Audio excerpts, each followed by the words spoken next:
Wanafunzi au jambo? Si jambo, shikamoo mwalimu. Hapa kuna swali nataka nikuulize.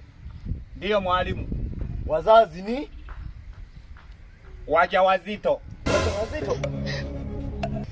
Mwalimu, si ninaonaga kule wodini pameandikwa wodi ya wazazi. Ina maana wazazi si ni wajawazito na wanyonyeshao. Wewe mwalimu, na akili kweli wewe? Sasa mwalimu, si wazazi ni wajawazito? Haya. Baba na mama ni mke na mme.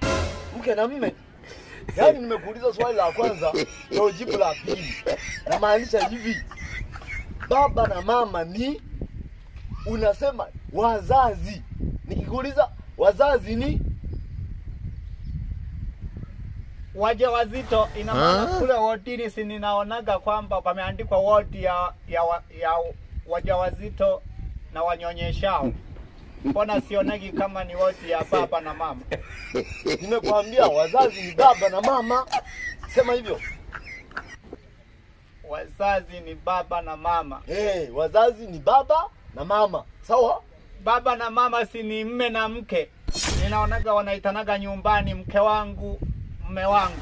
Bila akili lakini. Bila akili. Si wanaitanaga mimi nakufundisha hapo wewe unaleta ya kwako. Sasa nyumbani mimi nakufundisha.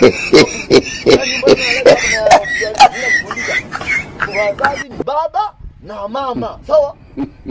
Unaelewa mwalimu? Nyumbani mbona wanaitanaga mme wangu, mke wangu? Unanibisha mimi mwalimu.